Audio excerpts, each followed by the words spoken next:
So my name is Daniel Osullivan. I'm the CEO of the Experience Specialist Group. So we bring fun and innovation to the events and entertainment industry. So basically today I'm just going to talk about how we built this business effectively from a spare bedroom to 1.5 million in 10 years. It's been a long journey, but to begin with, I kind of wanted to tell you a little bit about myself. So I've always loved entrepreneurship and growing businesses. From an early age, I wanted to run a business. I remember being about 13 years old. I think I was off sick from school and I was watching TV, and I started putting down on paper plans for a clothing brand. I took it quite seriously and spent a couple of weeks doing it. But unfortunately, I had no money and absolutely no fashion sense. So it wasn't really kind of brought forward. But I decided that I wanted to kind of educate myself first. So I studied business at school, did A-levels. I then moved to university, did a business studies degree, and then I went and did a master's in business as well. So I came out of university and all I wanted to do was effectively set up a business. So I went traveling, kind of while I decided what I was going to set up in, and returned in the summer of 2008, which many may remember was the financial crisis. There was no money around. It was a bit of a dark time. Ended up going to work for British Gas call centre, and then moved a couple of jobs around the Southampton area. While I was working, I was basically always looking at setting up businesses. I looked at setting up a bakery, a chimney sweep company, a pizza cone distribution, just to name a few. But I ended up choosing events purely because I'm quite an organised person. I always organised kind of my group of friends to do things. And I thought, you know what, I could probably do this in the stag market. So I initially launched as a stag company. So I'm just going to play you a short video. So I'm hoping this is going to work. Whoa. Can everyone see the video? Yeah. Right.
So that was a very short video of what we started getting into. So what I wanted to move on to begin with is effectively where it all began. So in June 2011, I began building the Red Cactus website. Now it was built on software called What You See Is What You Get. So it's designed for maybe a 5 to 10 page website. I ended up trying to build a 500-page website on it, and it took about a year and a half, maybe a little bit less than that, just to get it launched and working. We started the business with £1,000 in June 2012, and we sold our first event in November of that year. At that point, didn't even have anywhere for the person to pay, so the client was wanting to pay, but we didn't have anything set up so they could. There wasn't Xero back then, so somebody had to spend all night working to integrate PayPal into the website. I had a business partner that joined the business at the same time, and we basically worked for the next 2 years to start building the business up. We weren't getting paid. I was still working full-time at HSBC, and I would often start work at like 5 in the morning, organising people's events, going to work, then coming back, and work until 8 or 9 in the evening. So it comes to around May 2014, and I was offered redundancy from HSBC, and I learned probably the biggest lesson of my life, which was I committed 100% to plan A, which was to make this business work. So at the same time, we reached the VAT threshold, which meant that effectively we lost 20% of our margin. Luckily, at the same point, I'd already committed to that plan A. So I basically made it 100% that I was going to make this business work. So within 3 months, I've launched a second brand called footballzorbing.com. So effectively, zorbing in a ball, playing football, was completely new at the time. Within about a month, we had over 100 inquiries, and still to this day, we're the largest reseller of zorbing events in Europe. In March 2015, we got a little bit bigger. We took on our first employee, and we moved. I moved from Southampton to Abingdon. My mum was involved in the company. We had a salesperson, and we took offices in Abingdon. We grew the business over the next 3 years, and effectively, it got to a point in May 2018 when I found out that I was going to need a heart valve replacement. So I was going to be out of the business for 3 months. At the same point, my first child was born. So effectively, there was a lot of pressure, a lot of stress. The business had been stagnating for about 3 years. We were trading at around 500K with around 5 staff. And I kind of felt a bit trapped. I kind of felt like we couldn't grow and I didn't know how to do it. So this is a change curve that you may or may not have seen before. And I effectively went through this change curve during this journey over those few months. So I was working all the time. I was selling, I was doing the accounts, I was dealing with supplier issues, I was dealing with customers, but I did have a great team, so I was lucky. I went through the denial stage. I was like, I can't be out of my business. It can't run without me for 3 months. I then moved to the resistance stage. So I knew I had to be out of the business, but I didn't want to believe that I could. Finally, after about a week, I moved on to the exploration. What do I actually do every day? And how can I pass these tasks onto the team? Over the next month, I wrote down every single item of work that I did. And I created a huge task list that I carried out. I spent the next 3 months passing these tasks onto the team. And I moved from the denial phase to the commitment phase. And I left the business for 3 months. Where are we now? So there's a saying that all overnight successes take about 10 years. We're a small business with ambitions on being a big business. In my eyes, we're not a success yet, but we are successful because we have survived 10 years. That means only, well, 94% of businesses are gone in 10 years. So that means only 6% pass the 10-year threshold. So when I returned to the business in January 2019, I realized that I needed to be smarter and made a decision that I now had one job, and that job was to grow the business. So I was back to plan A. I only wanted one thing, and that was growth. I spent the first few months after coming back into the business realizing that I wasn't needed anymore. Everyone had picked up the roles that I was doing, and they were doing really well. So it was all good. So I started reading books. I started listening to audiobooks, watching YouTube videos of people that are, influential in business. I'm just basically planning and changing my mind on how to grow a business. So I've analysed kind of the changes that I've implemented as a mindset and put them down in effectively a list of 10 changes that I made from 2019 to today. First change was to start with the end in mind. And there is a famous phrase, if you don't know where you are going, you'll end up someplace else. For me, this is the most important mindset change, and I try to use it wherever I can. So no business lasts forever. At some point, either you will exit the business or the business will come to an end. By starting with the end in mind, you can begin implementing decisions now that start taking you towards that end goal. So, for example, this year I've set up a finance department and a marketing department. We don't actually need those yet, but as we grow and we bring on more businesses and more brands, those departments become essential for that future growth.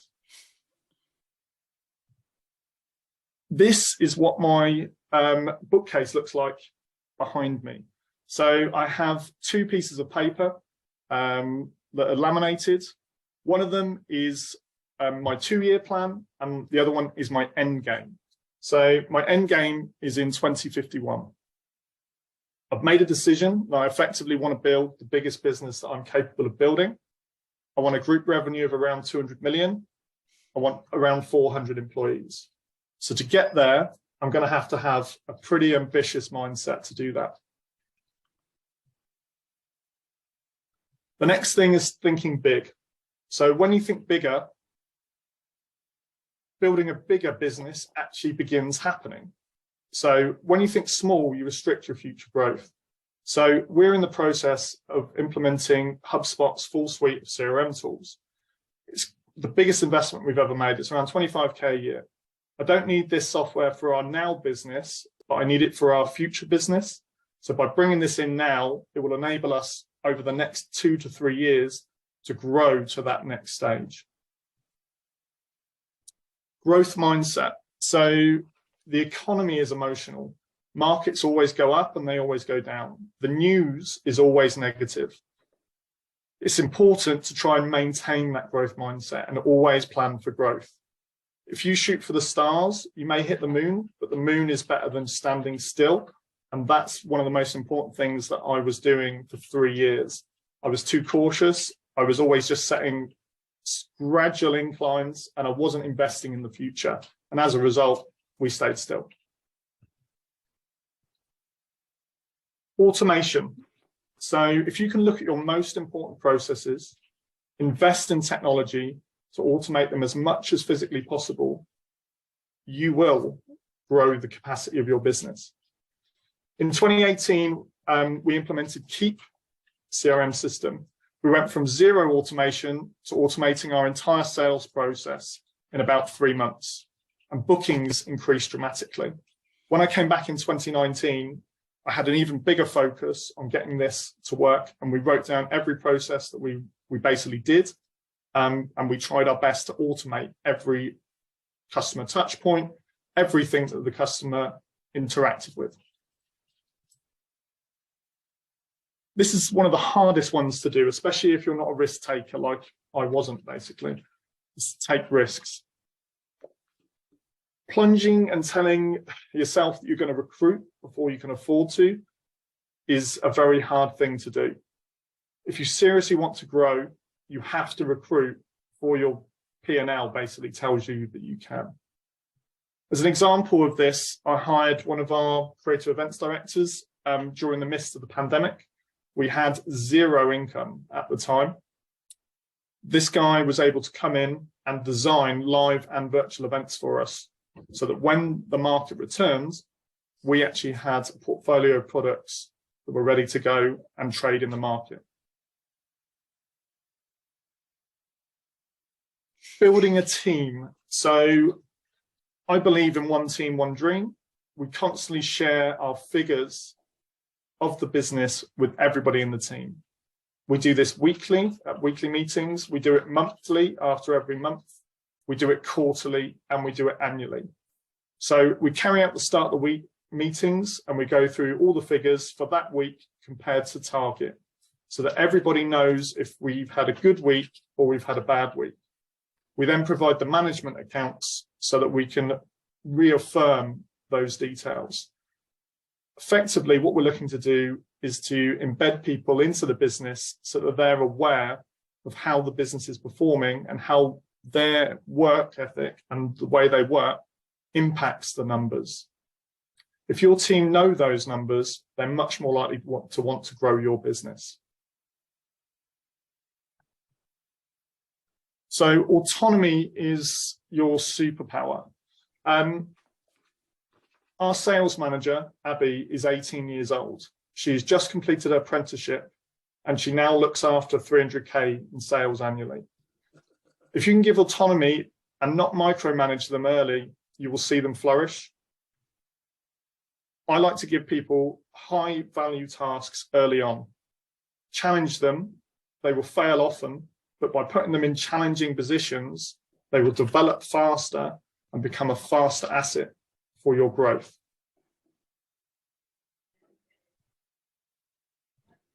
Learning to overcome failure.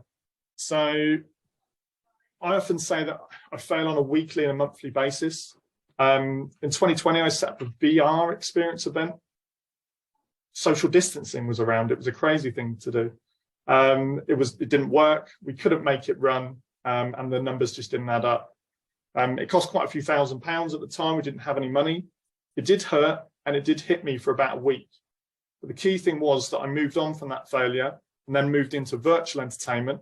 And by November 2020, the entire team were back from furlough, working on virtual entertainment, selling to companies all over the world.